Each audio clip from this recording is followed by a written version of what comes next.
오늘 우리에게 주실 하나님의 말씀은 요한복음 3장 31절에서부터 36절 말씀입니다. 이 계시의 말씀 읽을 때 다 자리에 일어나셔서 한 목소리로 합독하도록 하겠습니다.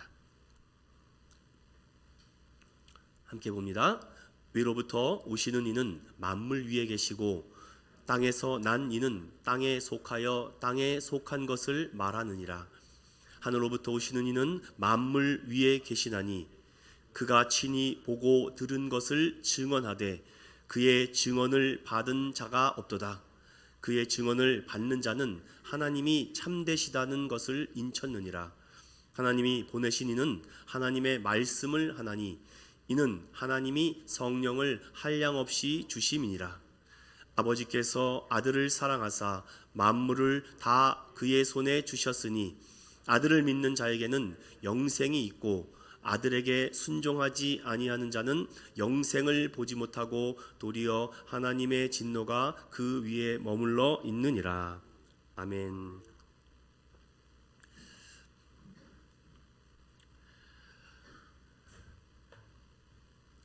예수님 만나기 13번째 말씀으로 하나님의 말씀 증거하겠습니다. 우리 제목을 따라해 볼까요? 예수님 앞에서 미소 짓는 인생. 우리 한번 미소 한번 지어볼까요? 어떤 분이 가장 예쁜지. 우리 집사님들의 미소가 오늘 가장 아름답고 행복한 미소가 됐으면 좋겠어요. 저는 개인적으로 주일날은 페스티벌, 축제와 같은 분위기를 가져야 된다고 생각합니다. 필리핀에 선교를 갔을 때에 예배드리는 모습을 제가 현장에서 지켜봤는데 그들이 아프리카 원주민과 같이 막 뛰고 그렇게 하지는 않지만 그래도 그 예배 한 시간이 와 얼마나 기쁨으로 넘치는지 몰라요. 그런데 우리는 어떤 영향을 받아서 그런지 몰라도 예배 시간이 굉장히 엄숙하다라는 생각이 들 때가 있습니다. 물론 필요합니다. 엄숙하고 이렇게 경건한 모습도 필요하지만 좀 이렇게 기쁨과 축제로 하나님을 찬양하고 영광 돌리는 그 다윗과 같은 춤추는 모습도 저는 필요하다라고 생각이 들어요. 각자의 여러 가지 생각들이 있지만 저는 함께 같이 어울리는 게 좋지 않는가라고 생각합니다. 그래서 저는 오늘 종료주일이지만 특별히 종료주일에 관련된 말씀은 아니지만 다 한 문맥 속에서 통용되는 말씀이어서 오늘 함께 예수님의 이 미소 또 예수님 앞에서 우리는 정말 행복한 웃음과 미소를 지을 수 있는 인생이 되어야 되겠다라는 생각이 들어서 이 말씀을 함께 준비했습니다. 여러분 함께 이 말씀을 통해서 증거할 때에 예수님을 새롭게 다시금 만나는 저와 여러분이 되시기를 축원드립니다. 어떤 목사님께서 이런 말씀을 하신 글을 제가 좀 인용해 왔어요. 뭐냐면 이겁니다. 하나님의 약속은 예와 아멘이다. 믿습니까 여러분? 다시 한번 말씀을 드려볼게요. 하나님의 언약은 예와 아멘이다. 그러니까 노가 아니라는 겁니다. 무조건 하나님의 말씀은 예와 아멘만 있다.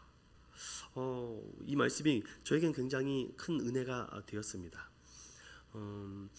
요즘 그 코스타 관련 선교사들의 책들을 좀 보고 있는데 그 글을 읽다가 예전에 읽었던 글이 조금 생각이 나서 소개를 드리려고 해요. 저는 책을 읽다가 어떤 분들은 책을 깨끗하게 보존해서 낙서를 안 하는 분들도 있는 반면에 저는 좀 낙서를 하는 스타일입니다.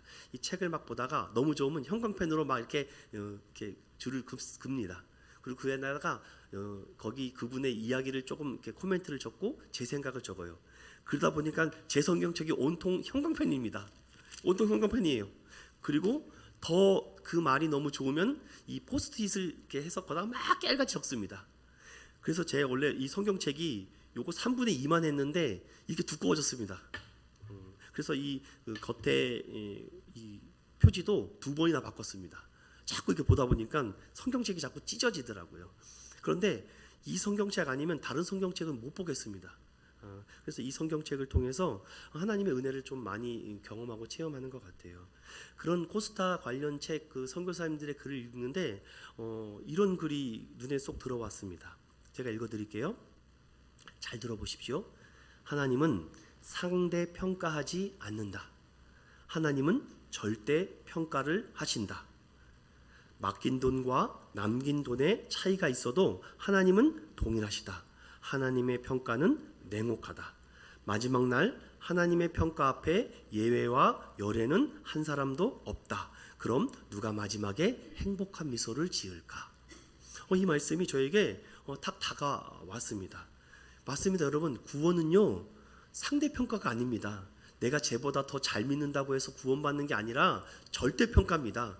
예수님 믿으면 구원, 믿지 않으면 구원받지 못한다는 것이 딱 정해져 있습니다. 이거는 불변의 진리라는 것이죠. 그래서 이 글을 쓰신 이분은 하나님의 이 평가는 상대평가가 아니라는 것을 이미 일찍이 깨닫고 하나님의 그 절대평가에 달려가도록 하나님의 은혜와 성령을 날마다 사모했다고 합니다. 그런데 그분의 고백은 이렇습니다. 내가 노력한 것보다도 하나님이 은혜 주시고 하나님이 축복 주신 것이 너무나도 많아서 내가 이렇게 재벌이 되었다. 그 글을 옛날에 책에 있던 것을 제가 적었던 글인데 여러분이 잘 아시는 이랜드 박성수 회장이 쓴 글입니다. 맞습니다, 여러분. 구원은요, 상대평가가 아닙니다. 절대평가입니다. 믿으면 구원, 믿지 않으면 지옥. 그래서 이것이 예전에 너무 강하다 보니까 굉장히 강한 전도 메시지가 있었죠. 예수 천당, 불신 지옥. 요즘 젊은 세대들은 이 문구가 굉장히 거부감이 많이 드는데 저는 어렸을 때 그렇게 전도하시는 분들을 많이 보고, 요즘은 제가 지하철을 많이 이용하지 않다 보니까 잘 모르는데 뭐 구로역이나 신도림 가면은 꼭 그런 분들이 한 분, 두 분 있었습니다. 미국 뉴욕에 갔을 때 뉴욕 맨하탄 한 중심가에서 많은 생각이 들었습니다. 밤중에 이 화려한 네온 사인과 조명을 보면서 와, 이런 데서도 사람들이 사는구나 라는 생각이 들며 아침에 그 뉴욕 그 42번가 또 그 거리를 이렇게 걷고 있는데 웬 그 한 노년의 한 50대 정도 돼 보시는 그 신사분이 가방을 메고 긴 이 꼭 그 끝에다가 여기다가 이렇게 영어로 지저스 막 이렇게 막 써놨어요. 그래서 전도하는 것 같습니다. 그래서 막 전도하는데 막 돌아다니는 것을 보고 제가 옆에 있는 선교사님한테 물어봤습니다. 아니 왜 저분은 전도를 하는데 말을 하지 않습니까? 우리나라 같으면은 막 확성기 메가폰에 대고 예수 믿어라 막 이렇게 얘기를 하는데 왜 저분들은 한마디도 안 하고 그냥 깃발만 메고 돌아다니나요? 라고 이렇게 물어봤습니다. 물어봤더니 거기 선교사님이 이렇게 얘기해요. 미국에는 종교의 자유가 있어서 뭘 해도 상관이 없답니다. 그러나 말하면 안 된답니다. 그래서 뭐 사인보드나 뭐 이렇게 글씨나 이렇게 그 현수막은 걸어도 되는데 거기다 대고 외치면 안 된다고 해요. 참 독특한 나라는 것을 보고 제가 놀랐습니다. 그런데 정말 제가 충격을 받았던 건 뭔지 아십니까? 아무리 자유의 나라와 평화의 나라라 그래도 이런 모습은 정말 아이들이 볼까봐 정말 가슴이 얼굴이 뜨거워졌습니다.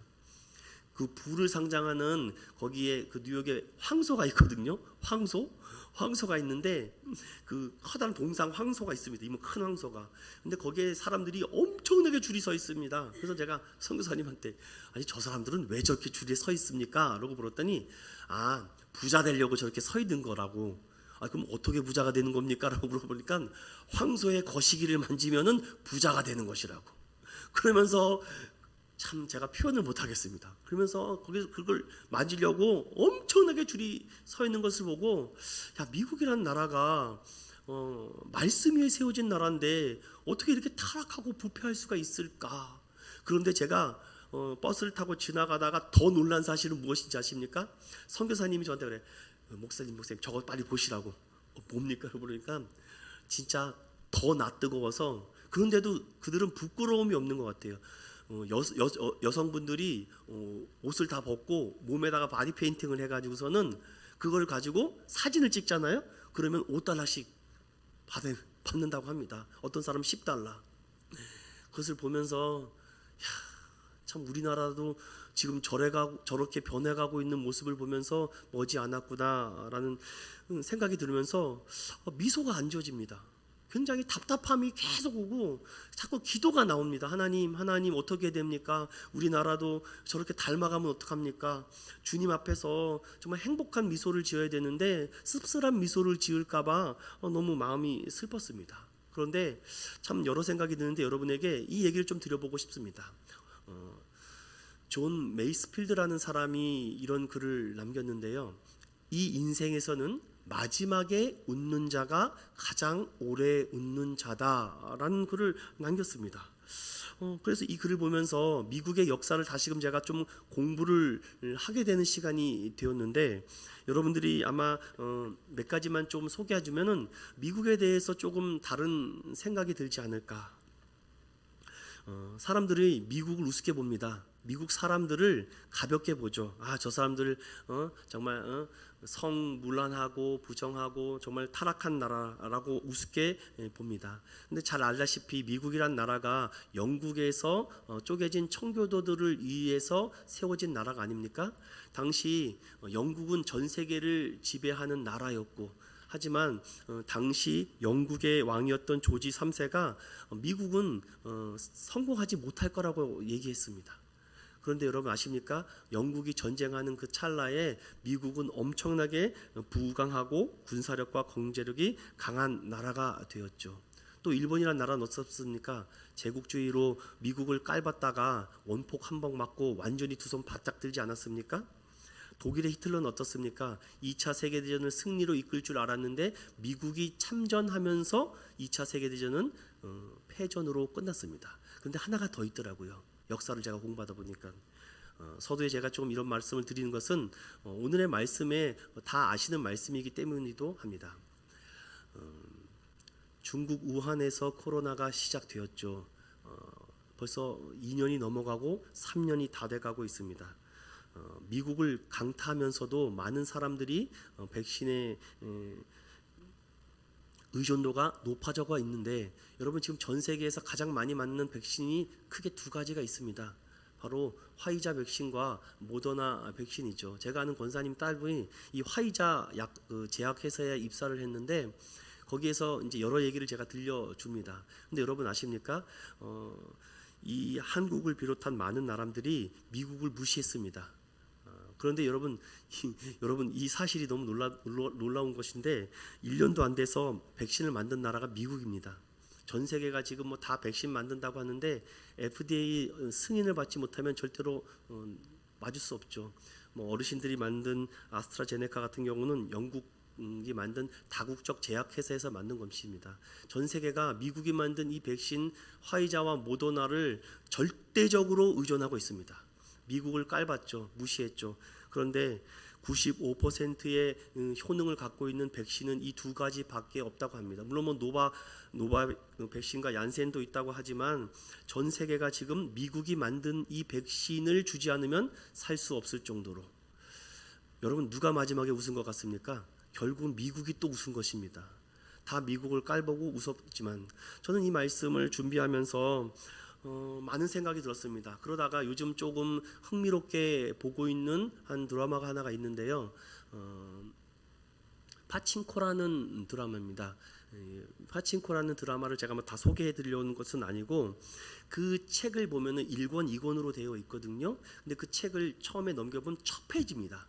바로 그 첫 페이지를 제가 네모 붉은 글씨로 헤드라인을 제가 해드렸는데 거기에 이런 글이 있어서 저에게는 굉장히 인상적으로 다가왔습니다. 이런 글이에요. 역사가 우리를 망쳐놨지만 그래도 상관없다. 사랑하는 여러분 어떻게 생각하십니까? 일제강점기 아래에 놓여있던 조선의 역사를 그린 책입니다.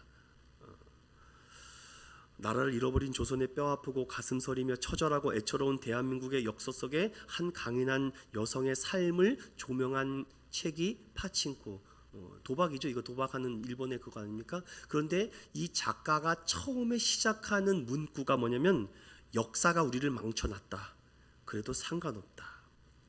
저는 이 말씀을 준비하면서 하나님께서 미국이란 나라를 사용하고 계시는구나 라는 생각도 들었고, 하지만 하나님이 미국이란 나라를 들어 사용하시는 것이지 얼마든지 교만하고 하나님이 허락하시 않으면 그는 또 망할 것이다. 성경이 그렇게 말하고 있기 때문에 지금은 하나님이 함께 하시지만 그 은혜와 축복이 사라지면 언제든지 그 은혜와 그 성령의 바람은 다른 나라로 또 넘어갈 것이다. 우리나라는 침략을 한 나라보다는 침략을 당한 나라다 보니까 모든 문화나 역사나 책이나 시나 문화가 뭔가 다 우울합니다. 여러분, 침략을 당하는 나라의 글과 문화와 예술품을 보면 다 슬퍼요. 그런데 침략을 한 나라는요, 웅장합니다. 거대합니다. 그러다 보니까 국력이 강한 나라가 성공하구나라는 생각이 좀 하나 더 해봤습니다. 이 책을 좀 보면서 여러 가지 생각들이 많이 들었습니다. 왜냐하면 지난날 썼던 이런 역사나 그러나 이런 뭐 드라마나 전쟁 같은 거를 봐도 이렇게 세밀하게 좀 이렇게 설명한 부분들이 없었는데, 이 작가는요 자신이 직접 당했던 그 이민자의 생활을 그 책에 잘 녹여내서 그 아픔과 그 슬픔을 얼마나 잘 그려내는지, 그 장면 중에 제가 기억나는 장면이 딱 한 장면이 있었습니다. 그 장면이 무엇이냐면은 남편을 여의고 딸 하나를 키우고 있는 이 어미가 정말 원치 않는 딸이 임신을 하게 됩니다. 그래서 누가 이렇게 너에게 이렇게 몹쓸 짓을 했냐, 그러니까 끝까지 이 딸이 함구합니다. 그리고 그 딸이 가서 그럼 결혼해야 되지 않겠냐라고 말했더니 그 남자가 난 이미 결혼한 놈이다, 어쩔 수 없다. 그랬더니 이 여인이 심쿵한 게 아니라 진짜 가슴이 무너지는 것이죠. 그런데 이 드라마에 기독교적인 냄새가 많이 나옵니다. 기도하는 장면도 많이 나오고요. 하나님 얘기도 이렇게 많이 나오는 드라마는 제가 처음 봤습니다. 그리고 거기 있는 한 선교사와 결혼을 하게 됩니다. 그러면서 그 장면이 계속 기억나요. 불륜으로 인해서 임신한 여인과 앞으로 선교사가 되겠다라고 한 그 젊은 청년이 결혼을 하겠다고 목사님 앞에 가서 주례를 봐달라고 하는 그 장면이 굉장히 제가 인사이트를 받았습니다. 목사님이 물어봐요. 이건 죄다, 이렇게 하면 안 된다 라고 말하는데, 거기서 이제 막 설득을 하죠. 그러면서 하지만 주님은 다 용서하신다, 예수님 용서하신다. 그러면서 목사님이 두 사람을 결혼을 시켜주는 장면이 굉장히 오랫동안 기억에 남았습니다.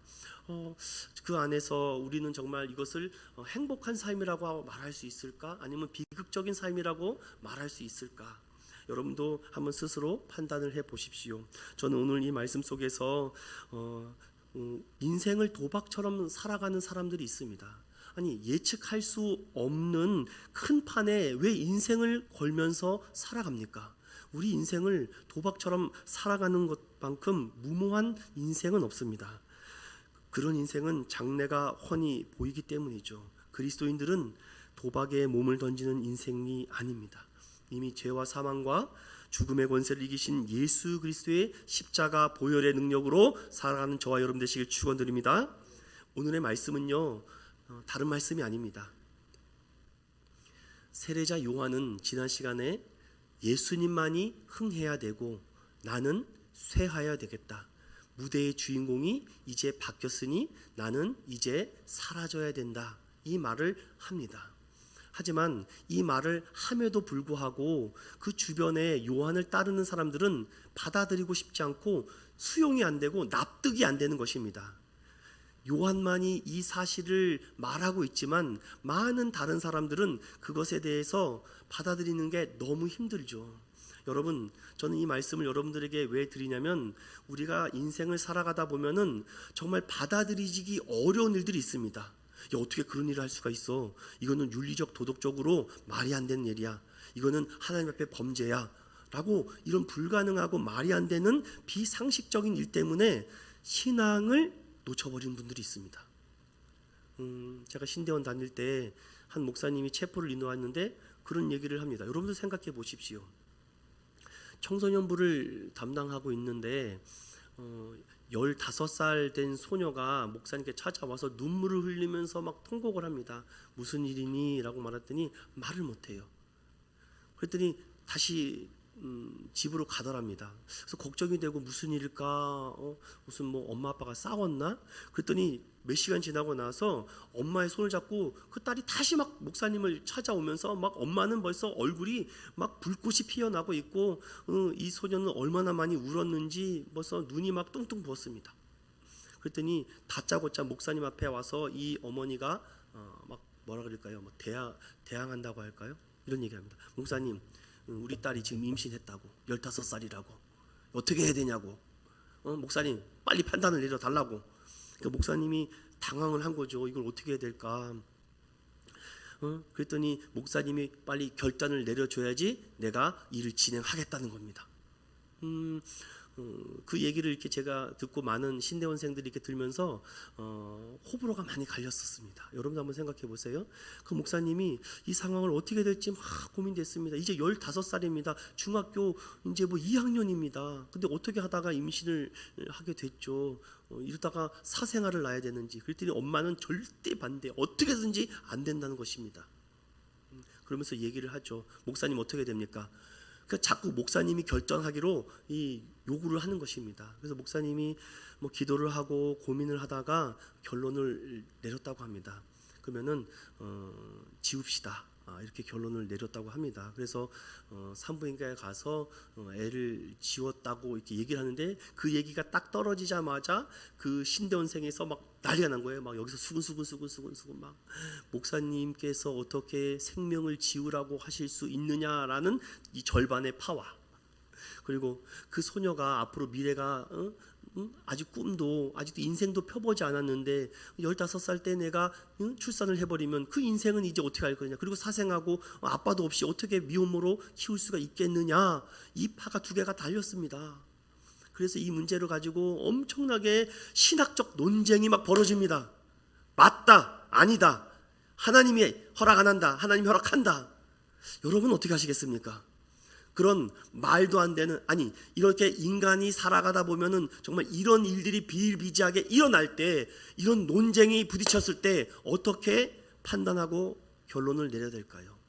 저에게 질문한다면 저는 어떻게 이 문제를 해결해야 될까요? 저도 쉽게 결단하고 판단 내리기 어려울 것입니다. 저도 스승을 찾아가야 될 것이고 멘토를 찾아가서 이 상황을 어떻게 해결해야 될지 자문을 구해야 될 사항이 아닐까. 저는 그 당시에 불타는 복음 구령자로서 잘못된 일이라고 저는 말했었습니다. 어떻게 생명을 목사의 입에서 지우라고 할 수가 있느냐? 저도 이런 파였습니다 그때. 그런데 졸업하고 목회를 하고 성도들을 삶의 현장 속으로 들어가다 보니까 그동안 보이지 않던 성경의 말씀들이 막 보이기 시작했습니다.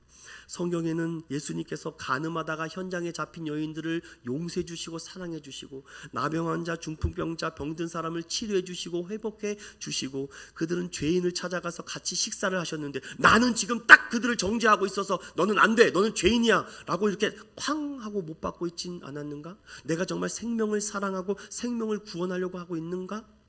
이런 많이 이렇게 딜레마에 제가 빠진 적이 있었습니다. 지금도 참 고민하고 있는 부분이 있죠. 오늘도 동일합니다. 예수님의 세례가 맞느냐, 요한의 세례가 맞느냐라고 계속 제자들이 시시비비를 가지고 논쟁하고 있습니다. 아니 예수님의 세례나 요한의 세례나 세례 받는 것 아닙니까? 무엇입니까? 바로 죄 사함을 받고 깨끗하게 되는 그 동일한 의미가 담겨져 있는데, 요한의 제자들은 왜 지금 이렇게 화가 나 있습니까? 종종 성도들을 보면은 신앙생활을 하다가 화가 난 성도들이 있습니다. 막 얼굴이 막 완전히 심술이 가득해서 앉아 있는 분들이 있어요. 너무 안타깝습니다. 왜 이렇게 예수의 향기 나는 성도들에게 얼굴에 이렇게 화가 난 얼굴로 앉아 있을까? 사랑하는 성도 여러분, 오늘 요한의 제자들이 너무 화가 나 있습니다.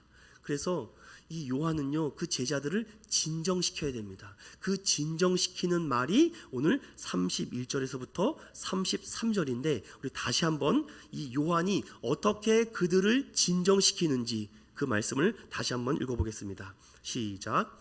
위로부터 오시는 이는 만물 위에 계시고 땅에서 난 이는 땅에 속하여 땅에 속한 것을 말하느니라. 하늘로부터 오시는 이는 만물 위에 계시나니 그가 친히 보고 들은 것을 증언하되 그의 증언을 받는 자가 없도다. 그의 증언을 받는 자는 하나님이 참되시되는 것을 인천느니라. 아멘. 여러분, 오늘 요한은요 그 제자들에게 제자들을 책망하기보다도 정확하게 분별하고 구별할 수 있는 말씀을 던져주고 있는 것입니다.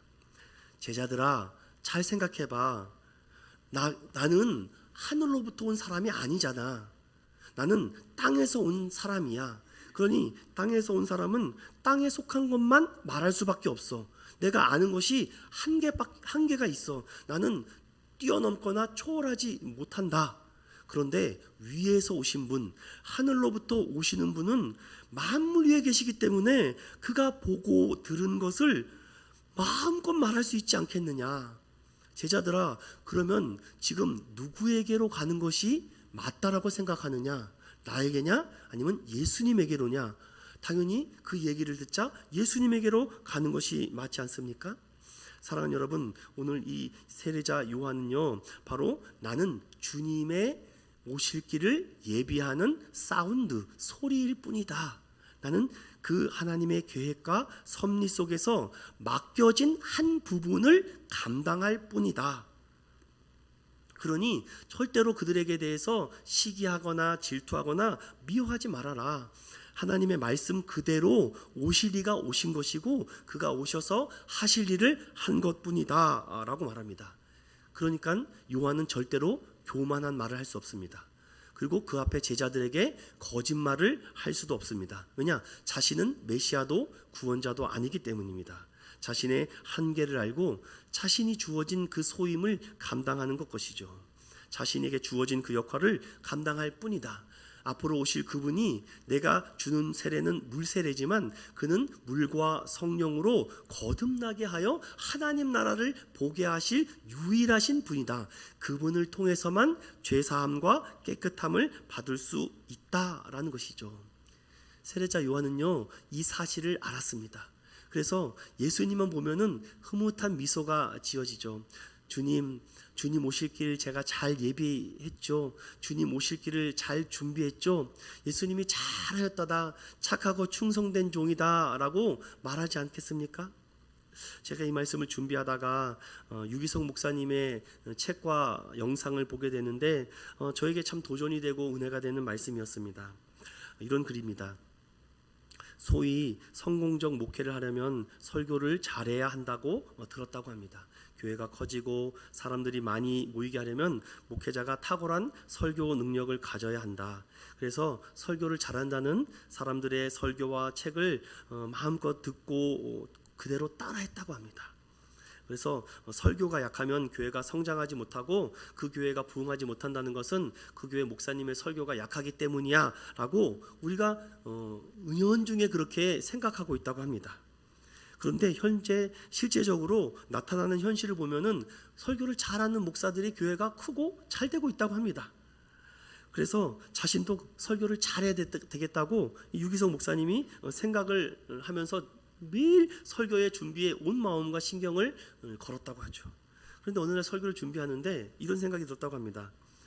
도대체 설교를 잘한다는 것이 뭘까? 말을 잘하는 것인가? 사람들이 좋아하거나 재미있는 말을 하는 것인가? 아니면 선동적인 강연을 잘하는 것인가? 아니다.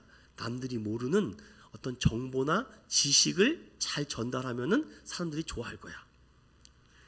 그래서 어떤 목사님은요 설교의 반을 지식과 정보로 채웁니다. 그러면 그 지식과 정보를 누가 좋아하는지 아세요? 여성분들은 별로 안 좋아해요. 남성분들이 좋아합니다. 그래서 남성분들이 많은 분들이 보면은 목사님이 정보와 지식과 군대를 얘기를 많이 합니다. 그런데 여성들이 많은 분들은 목사님들이 좀 감정적인 분들이 많아요. 그러면서 본인도 그렇게 생각을 했다고 합니다. 그런데 설교를 잘하고자 하는 욕심과 열정이 지나쳐서 설교를 망칠 때가 더 많았다고 합니다. 내가 정말 준비를 완벽하게 했는데 왜 오늘 이렇게 설교가 안 되지? 무슨 말을 하는지 자신도 모르지? 그래서 기도를 하기 시작했다고 합니다. 나의 열정이 주님의 복음으로부터 성령으로부터 시작된 것이 아니다라는 생각이 들었습니다. 그래서 결국은 내가 사람들에게 인정받고 칭찬받고 싶은 욕망이 더 크다 보니까 하나님의 복음을 성령을 전하는 것이 아니라 내 욕심과 내 잘난 것을 드러나고 싶어서. 그래서 많이 배운 목사님들은요 문자를 많이 씁니다. 헬라어, 히브리어, 영어, 독어, 라틴어. 저는 그런 거 할 줄 모릅니다. 여러분 그런 것을 원하면은 그런 분들에게 가십시오. 그런 것을 저에게 요구하지 마십시오. 그러다 보니까 자꾸 시기심과 질투가 생기죠. 그러다 보니까 그 시기심과 질투 때문에 목회가 안 되더랍니다. 야, 나 이렇게 목회에다가는 목회가 망할 것 같다. 그렇게 그분이 합시다. 왜 나는 안 될까? 내가 기도가 부족할까? 내가 성경을 모를까? 그래도 나름대로 열심히 기도하고 많이 성경을 보는데 왜 교회가 부흥 안 되고 성장이 안 될까? 그러다가 한 외국 목사님의 글을 보게 됐습니다. 그 글이 그 목사님에게 정말 큰 감동으로 다가와서 목회에 지금 굉장히 세상 사람으로 말하면 성장하지 않았습니까? 이런 글입니다. 영국에 마이어라는 목사님이 있었습니다. 근데 그 마이어라는 목사님은 당시 영국의 최고 설교가인 찰스 스펄전과 캠벨 몰간이라는 목사님이 굉장히 유명한 설교자로 날리고 있을 때에 마이어 목사와 캠벨 목사님은 친한 친구 사이라고 합니다. 그래서 세 분이 다 목회를 하고 있는 가운데에 이 교회가 성장해야 되지 않겠습니까? 그래서 마이어 목사님과 캠벨 목사님이 서로 많이 기도를 해줬다고 합니다. 그런데 캠벨 목사님이 미국으로 유학을 가게 되었던 계기가 되어서 유학을 가는데 마이어 목사님이 많은 지원과 후원과 기도를 해주게 되었다고 해요. 그래서 미국에서 목회를 잘하고 나는 영국에서 목회를 잘할 거로 생각하는데 당시 영국에는 웨스트민스터라는 굉장히 큰 교회의 당이 있었습니다. 그런데 어느 날 소문이 들립니다. 글쎄 웨스터민스터에 새 담임 목사님이 부임해 오시는데 그분의 이름이 캠벨 몰간 목사님이라고. 그런데 마이어 목사님이 그 얘기를 듣는 순간 그때부터 낙심과 좌절이 되고 기도가 안 나오더랍니다. 아니 그렇게 친하고 그렇게 유학 갔을 때 지원과 기도를 해줬던 목사님이 아니 그렇게 친한 분이 다시금 영국에 들어와서 큰 교회의 목사님으로 부임받았다면 기뻐해야 될 일이 아닙니까? 미소 지어야 될 일이 아닙니까? 그런데 그 목사님이 이 영국에 돌아오면서 그때부터 기도가 안 되더랍니다. 사람들이 그 웨스트민스터 사원으로 막 몰리기 시작합니다. 자기 교회 성도들도 그 교회로 막 가더랍니다. 그러니까 막 열이 받더랍니다. 아니 내가 뭐가 부족하다고. 그때부터 기도가 안 돼서 하나님께 이렇게 기도했다고 합니다. 하나님, 나는 찰스 스펄전 목사처럼 인기 있는 명설교가도 아니고 캠벨 목사처럼 권위 있는 목회자도 되지 못하는데 내 안에 열등감 때문에 저는 목회를 못하겠습니다. 나 그냥 때려치겠습니다. 그리고 하나님 앞에 속을 열고 열등감과 시기와 질투에 빠져서 굉장히 괴로워하고 있을 때에 시간이 지나면 괜찮아질까라고 했는데도 시간이 지나도 괜찮아지지 않았다고 합니다. 그래서 마이어 목사님에게 하나님은 정말 은혜의 손길이 있지 않으면은 이건 해결될 수 없는 문제인 것 같았습니다. 하루는 마이어 목사님께서 기도를 합니다. 하나님, 나에 있는 이 열등감을 해결해 주십시오. 그런데 하나님의 음성이 들립니다. 마이어야, 이제 너의 기도를 바꿔야 된다. 하나님, 제가 뭐 기도가 잘못됐습니까? 질투하고 시기하고 미워하는 마음을 없애달라고 기도하지 말고 그들을 위해서 축복하는 기도로 바꿔라. 전혀 생각하지 못했던 부분입니다. 나에게 미워하는 마음, 싫어하는 마음, 그 마음을 사라지게 해달라고 기도했는데 하나님은 그런 기도하지 말고 오히려 그들을 축복하고 사랑하는 기도를 하라. 그 음성을 듣고 마이어 목사님은 그때부터 캠벨 목사님을 축복하기 시작했다고 합니다. 하나님의 음성이니까 믿고. 한 번은 주일 예배 때 이런 기도를 했다고 합니다. 사랑하는 성도 여러분, 우리 함께 기도합시다. 웨스터민스터 교회에 있는 캠벨 목사님의 교회가 부흥할 수 있도록 우리 온 성도가 전심을 다해서 기도합시다. 그리고 그 교회가 한 자리가 차고 넘쳐서 앉을 자리가 없도록 우리가 부흥을 위해서 기도합시다. 성도들에게 막 선포합니다. 성도들이 막 기도하죠. 그런데 그 다음이 너무 재밌습니다. 이마이오 목사님께서 이렇게 또 얘기했다고 합니다. 그리고 자리가 없어서 남겨진 사람이 있다면 우리 교회로 오게 해 주십시오 라고 기도하십시오 라고 했다고 합니다. 그런데 여러분 뭐 믿거나 말거나 하지만 역사적인 사실입니다. 정말로 그 웨스터민스터 교회에 사람들이 가득 차고 앉을 자리가 없으니까 마이오 목사님 교회로 오더랍니다. 여러분 어떻게 생각하실지 모르겠어요. 저는 이 얘기를 유기성 목사님이 얘기를 하는데 미소가 지어지더라고요. 아, 알았다. 나도 이렇게 해야지. 나도 이렇게 해야지 라고 제 안에 이렇게 스마일이 지어지는 것을 보게 됐습니다. 그리고 그 세 분이 함께 힘을 모아서 교회를 성장하고 세 교회 다 부흥하고 성장했다라는 이런 글이 있었습니다. 사랑하는 여러분 어떻습니까? 논쟁하고 시기하고 질투하는 그런 마음을 사라지게 해달라고 기도하지 마십시오. 차라리 그 사람을 축복하고 사랑하게 해달라고, 그 사람을 보면은 웃을 수 있게 해달라고 오히려 아예 기도의 차원을 바꿔보십시오. 그러면 전혀 예상치 못한 일들이 벌어지지 않겠습니까? 오늘 세례자 요한은요 이 제자들에게 전혀 생각하지도 못했던 말을 하는 것입니다. 나는 사라져야 돼. 오직 예수님만 높아져야 돼. 그러니까 너희들은 나를 위해서 기도하지 마. 예수님이 더 잘되게, 예수님의 제자들이 더 성장하게, 더 성공하게 너희들은 전심과 전력으로 기도해야 돼. 이런 말입니다. 지금 쉽게 말하면은. 왜냐? 내가 증언하는 것과 예수님이 증언하는 것은 레벨이 달라. 그분은 하늘에서 보고 들은 것을 증언하시기 때문에 그분이 진리고 그분이 생명이고 그분이 길이야. 그분의 그 길과 진리와 믿음을 따라가야지 구원받을 수 있다라고 오늘 33절에 요한이 딱 마무리를 짓는 것입니다. 그리고 여기에 덧붙여서 사도 요한이 34절에서부터 36절까지 덧붙여서 하고 있는 말씀을 우리 다시 한번 읽어보겠습니다. 34절에서부터 36절입니다. 시작. 하나님이 보내신 이는 하나님의 말씀을 하나니 이는 하나님이 성령을 한량없이 주심이니라. 아버지께서 아들을 사랑하사 만물을 다 그의 손에 주셨으니 아들을 믿는 자에게는 영생이 있고 아들에게 순종하지 아니하는 자는 영생을 보지 못하고 도리어 하나님의 진노가 그 위에 머물러 있느니라. 아멘. 저는 오늘 이 성경의 말씀을 이렇게 해석하기보다도 좀 예화나 글을 좀 많이 소개해 드리려고 합니다. 제가 사진 한 장 보여드릴 테니까요. 여러분들이 이 사진을 보고 첫 느낌을 한번 생각해 보세요.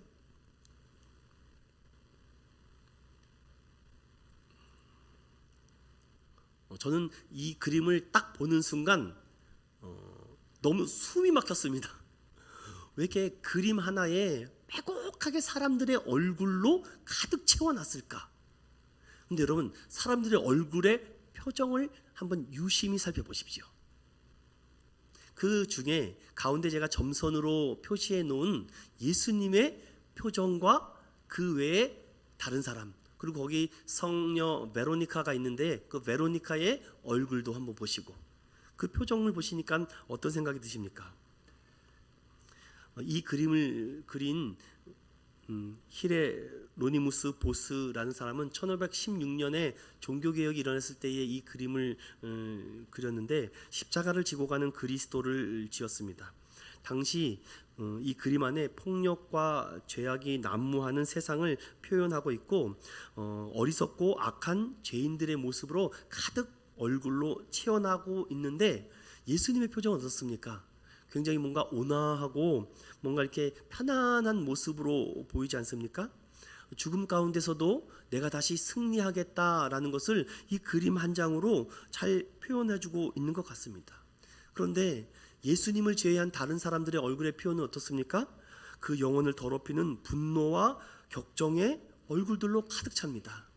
사랑하는 여러분, 여러분 한 주간 화낸 적 있으십니까? 혹은 분노한 적이 있습니까? 짜증내거나 시기하거나 질투한 일이 있습니까?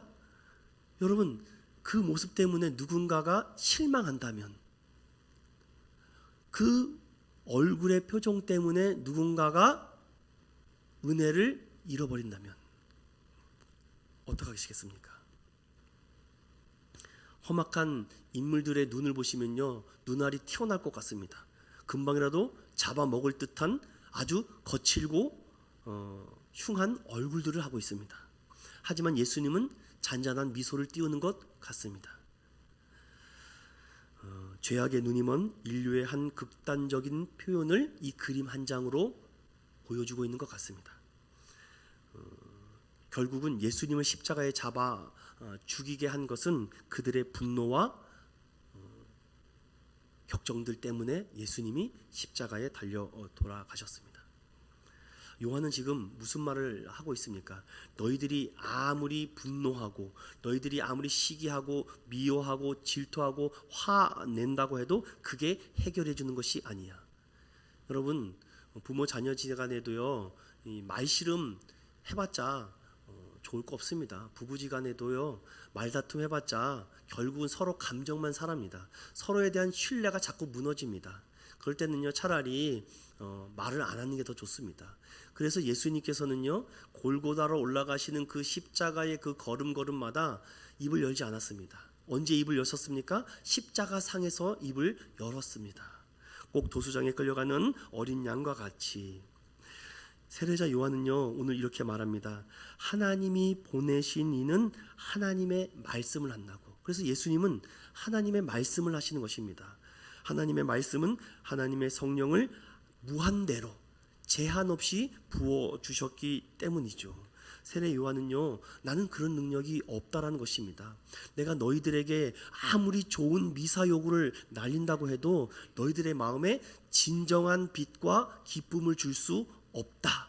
너희에게 진정한 기쁨과 빛은 오직 예수 그리스도 외에는 없다. 왜? 아버지가 그 아들에게 주신 만물을 통치하는 은혜를 맡겨주셨기 때문이다. 이 말씀을 하고 있는 것입니다. 이 말씀이 우리가 앞에서 봤던 바로 광야에서 노뱀이 들렸던 그 사건을 다시금 세례자 요한이 말씀해 주고 있는 것입니다. 저는 이제 마지막으로 말씀을 마치면서 이 부분을 여러분들에게 꼭 기억시키고 이 한 주간을 보내기를 소망합니다. 마지막에 무엇을 알아야 하는가? 여러분, 오늘 다른 거 기억하지 못해도 여러분에게 이 한 주간 예수님의 그 잔잔한 미소와 그 온화하고 평안한 그 은혜를 여러분 기억하려면 이 세 가지를 꼭 기억하고 가야 되겠습니다. 우리 한번 마지막에 무엇을 알아야 되는지 1번을 다 같이 읽어봅니다. 시작. 하나님께로부터 난 자는 다 범죄하지 아니하는 줄 알라. 여러분, 이게 무슨 말씀입니까? 오늘 이 요한복음 3장을 마무리 지면서 세례자 요한과 예수님은 유대인들의 우둔한 생각을 세 가지로 말씀하고 있습니다. 다시요, 이 사도 요한은 당시에 이스라엘에 있는 이 유대인들이 얼마나 어리석고 무지한지를 세 가지로 말씀해 주시는 사건이 있습니다. 그것이 뭐냐면 바로 더 이상 논쟁하고 변론하지 말아라. 이 정결 예식 때문에 어리석게 다투거나 좀 화 좀 내지 말아라. 여러분, 제가 예전에 했던 말씀 기억하시죠? 꼭 기억하셔야 됩니다. 사람이요, 어떤 진실과 어떤 사실을 가지고 얘기를 하잖아요, 정직하게. 그런데 그것을 분노하거나 화낸 얼굴로 말하면은요, 사람은요 화난 얼굴만 기억합니다. 그 사실을 기억하는 게 아닙니다. 그래서 여러분, 정말 어떤 진실과 사실을 말하고 싶으면 화내면서 말하면 안 돼요. 어린 아이들이든지 누구든지 사람은 화난 얼굴을 기억하지 그 진실을 기억하지 않습니다. 그래서 예수님은 항상 온화하고 편안한 미소로 제자들에게 말씀을 하셨던 것이죠. 그러나 바리새인들과 사두개인들은요, 굉장히 강한 표정으로 그들에게 말합니다. 왜냐? 그것은 거짓이고 잘못됐기 때문에. 그래서 사두개인들과 바리새인들과 장로들은 예수님의 화난 얼굴만 기억합니다. 그런데 제자들과 많은 백성들은 예수님의 그 은혜의 복음의 말씀만 기억하니까 진리의 길로 가죠. 그래서 저도 강대상에서 화내지 않으려고 합니다. 막 왜 그랬어? 그러면 됩니까? 그러면 성도들이요, 은혜를 받는 것이 아니라 기억을 못해요. 아니, 기억이 안 납니다. 오늘 목사님이 왜 이렇게 화를 내시지? 왜 이렇게 소리를 꽥꽥 지르시지? 그럼 성도들은요, 앞에 아무리 은혜로운 말씀을 해도 다 잊어버리고 딱 화난 얼굴, 목사님 화난 얼굴만 기억하고 돌아갑니다. 그럼 한 주간도 본인도 똑같이 얼굴이 이렇게 됩니다. 그래서 얼굴은 제가 잘생기진 않았지만 자꾸 웃으려고 합니다. 이렇게 웃는 얼굴을 기억하기 위해서. 그래서 하나님께로부터 난 자는요, 범죄할 수가 없습니다. 세례 요한처럼 교만할 수가 없습니다. 거짓말을 할 수가 없습니다. 왜냐, 하나님의 성령이 내 안에 부어졌는데 어떻게 거짓말을 할 수 있고 어떻게 잘못된 말을 할 수가 있겠습니까? 두 번째 함께 읽어보겠습니다. 시작. 우리는 하나님께 속하고 온 세상은 악한 자 안에 처한 줄을 알라. 이것이 무슨 말입니까? 바로 하나님의 속한 자가 있고 하나님의 속하지 않은 자가 있고, 택한 자가 있고 택함 받지 못한 자가 있다. 우리는 모릅니다. 하나님의 선택과 유기가 있기 때문에 우리는 누가 택함 받고 누가 택함 받지 못한지 모르기 때문에 듣든지 안 듣든지 복음의 말씀을 계속해서 전하는 것입니다. 하나님께서 때가 되면 그 영혼을 구원해 주실 것으로 믿고. 자, 이제 진짜 중요한 것은 세 번째입니다. 함께 읽어볼게요. 시작. 하나님의 아들이 이르러 우리에게 지각을 주사 우리로 참된 자를 알게 하신 것과 또한 우리가 참된 자 곧 그의 아들 예수 그리스도 안에 있는 것이니 그는 참 하나님이시오 영생이라. 아멘. 예수님께서 제자들에게 물어봅니다. 아니, 너희들은 나를 누구라고 생각하느냐? 베드로가 주는 그리스도시요 살아계신 하나님의 아들입니다 라고 고백하죠. 굉장히 베드로가 뛰어나서 대단해서 아는 게 많아서 그렇지 않습니다. 예수님은 바요나 시모나 이를 알게 한 것은 혈과 육이 아니다. 하나님께서 내게 알려주시지 않으면 알 수 없다라는 것입니다. 여러분, 하나님의 비밀이 알려지십니까? 하나님의 이 진리가 깨달아지십니까? 또한 이 말씀이 들려지십니까? 말씀에 떨림이 있으십니까? 곧 우리에게 지혜를 주사 우리로 참된 자를 알게 하신 것이 하나님이시라는 것입니다. 이 세 가지를 꼭 알아야 됩니다. 하나님께 속한 사람은 범죄하지 않는 것입니다. 범죄할 줄 몰라서가 아니라, 술 담배 할 줄 몰라서 하는 것이 아니라, 도박할 줄 몰라서 하는 것이 아니라 내가 하나님께 속했기 때문에 범죄하지 않으려고 경건하게 살려고 하는 것입니다. 죄를 짓지 않으려고 하는 것입니다. 왜냐? 나는 하나님과 함께하는 자이기 때문에. 그리고 세상은 악한 자와 선한 자가 있다. 그럼 나는 어느 편에 서야 되는가? 하나님 지혜를 주십시오. 하나님의 참된 아들 예수 그리스도. 오늘 성경은 36절에 아들을 믿는 자에게는 영생이다. 딱 하나님의 언약은 예와 아멘입니다. 그런데 아들에게 순종하지 않는 자는요, 어떻게 합니까? 영생을 보지 못하고 또한 하나님의 진노가 그 위에 계속해서 머뭅니다. 세상에서 가장 불쌍한 사람이 누굽니까? 예수 만나지 못한 사람입니다. 정말 더 불쌍한 사람이 누군지 아십니까? 교회는 다니는데 예수 만나지 못한 사람입니다. 정말 불쌍한 사람이 누군지 아십니까? 교회는 열심히 하고 봉사는 충성을 다하는데 하나님의 진노 아래에 있는 사람입니다.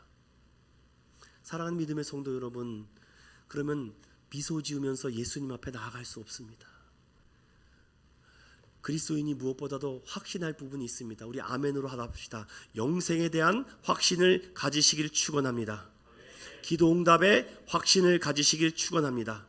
영혼 구원을 위해서 기도하는 저와 여러분 되시기를 축원드립니다. 이 세 가지를 여러분 확신하십시오. 나는 구원 받았다. 예수 이름으로 구원 받았다. 또 예수 이름으로 기도하면 응답 받는다. 그리고 내가 영혼 구원을 위해서 그 영혼에서 기도하면 그 영혼을 구원 받는다. 이 믿음을 가지고 계속 하나님께 나아갑니다. 위로부터 오신 그분이 나에게 성령을 한없이 부어주셨기 때문에 오늘도 성령 충만한 자가 가장 행복한 자인 것입니다. 마지막으로 그림 한 장 보여드리고 마치고 찬양하겠습니다. 웃는 예수라는 그림을 그린 화가가 있습니다. 성경에 예수님께서 우셨다라는 말씀은 여러 군데 발견되는데 기뻐했다, 웃었다라는 말은 찾아보기 힘듭니다. 그런데 예수님께서 기뻐하고 즐거워했다라는 것을 예상할 수 있는 말씀들이 군데군데에서 찾게 되는데, 한 말씀만 드리면은 70인의 전도대를 파송합니다. 제자들아, 지금부터 내가 가르친 거 많은 사람들에게 복음을 전하고 오렴, 그렇게 말하죠. 그래서 많은 사람들이 둘씩 짝을 지어서 복음을 전하러 갑니다. 그리고 예수님께서 주셨던 그 병자를 치유하는 그 신유의 은사와 또한 그 많은 말씀의 은사를 제자들에게 부어주시고 제자들이 흩어집니다. 그리고 예수님이 다시 제자들과 만나는 그 시간에 제자들이 막 뛸 듯이 기쁩니다. 예수님 정말로 복음을 전하니까 귀신이 나갔어요. 정말로 예수 복음을 외치니까요 질병이 치료됐습니다. 정말 예수님 믿으니까 가정이 구원받았어요. 아버지가 살아났습니다. 어머니가 살아났어요. 우리 자녀들이 살아났습니다. 우리 가정이 화목하게 됐어요. 그전에는 눈물과 질투와 시기와 미움과 서로 막 그렇게 안타까웠는데 이제 서로만 보면은 미소 져요. 고맙다, 사랑한다, 나와 함께 해줘서 정말 고맙다라고 서로 칭찬과 격려가 넘쳐요. 예수님 정말 예수님 말씀을 믿고 복음을 전하니까 가정이 변하고 사회가 변합니다. 그때 예수님께서 기뻐하시지 않았을까? 말씀의 결론을 맺겠습니다. 저희 인천의원교회는 오랜만에 큰 행사를 준비하고 있습니다. 저는 지금도 기대하고 감사하고 자격 없고 부족하지만 하나님 이 직분을 잘 감당했으면 좋겠습니다 라고 기도하는데, 여러분에게 마지막으로 이 말씀을 꼭 드리고 특별히 임직받는 분들에게 권면을 좀 드리고 싶습니다. 한 목사님이 이런 얘기를 해요. 교회의 직분이 무엇인지 아십니까? 먼저 죽는 순서입니다. 교회의 직분이 크면 클수록 가장 빨리 죽는 순서입니다. 여러분의 자아가 먼저 죽어야 되고 고집이 죽어야 되고 가치와 생각이 먼저 죽는 사람이 교회 직분자입니다. 그러면 1순위가 접니다. 교회 목사가 제일 그래도 직분이 높지 않습니까? 그러니 성도들 앞에서 내 자아가 죽어야 되고 나의 이런 부끄러움을 드러낼 수 있어야 되고 그리고 내 고집이 죽어야 됩니다. 교회 직분자들을 많이 세우는데 죽는다는 말은 없어요. 예수님은요 교회를 위해서 죽으셨습니다. 여러분도 죽지 않으면은요 직분 감당하기 어렵습니다. 집사님 여러분들, 내가 이 교회 직분을 받은 것은 예수님 때문에 죽기 위해서, 예수님을 사랑하기 때문에 죽는 것 아닙니까? 오직 예수로 살아가겠다는 작정과 헌신입니다. 세례자 요한은요 그것을 알았기 때문에 예수님 앞에서 미소 짓는 삶을 살 수 있었던 것입니다. 사랑하는 여러분, 예수님은 오늘 십자가를 지기 위해서 어린 나귀를 타고 예루살렘으로 입성할 때 많은 사람들은 종려나무 가지를 흔들며 다윗의 자손이여 나를 구원하라고 호산나 호산나 외쳤습니다. 그러나 거기에서 주여 나를 죽여주시옵소서, 나를 써주시옵소서라고 무릎을 꿇으며 애통하는 사람은 없었다는 것입니다. 사랑하는 여러분, 그러면 정말 나도 그렇게 살아갈 수 있을까? 오늘도 이 미소를 지으며 하나님 감사합니다. 나에게 맡겨주신 이 은혜의 직분을 잘 감당하고 예수님 부르실 때에 그런 가장 큰 행복한 미소를 지으며 만나게 해달라고 기도하는 저와 여러분이 되시기를 예수 그리스도 이름으로 축원드립니다. 오늘도 이 말씀을 생각하면서 우리 함께 찬양하며 기도하며 나아가기를 소망합니다. 하나님, 오늘도 우리 안에 있는 이 모든 더럽고 추한 것들을 하나님 용서해 달라고 하나님께 우리 찬양하라 내 영혼아 621장 우리 함께 찬양하겠습니다.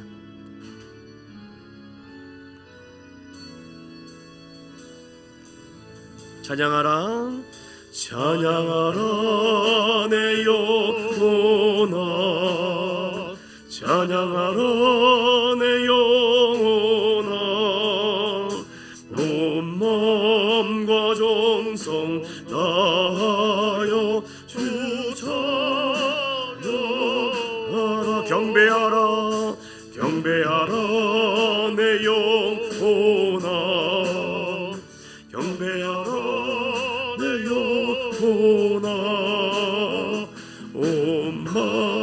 와 정성 다하여 주여 매하라. 우리 시간 함께 기도합시다. 하나님, 잔잔한 미소로 우리에게 다가와 말씀해 주시는 하나님, 아들이 있는 자에게는 영생이 있고 아들에게 순종하지 않는 자에게는 영생이 없다. 영생을 보지 못하고 아버지 그 하나님의 진노 아래 거한다고 하셨사오니 날마다 하나님을 찬양하고 경배하고 손축하는 우리 온 마음과 정성을 다해서 예수님을 따라가게 해달라고 우리 1분 동안 함께 기도하겠습니다.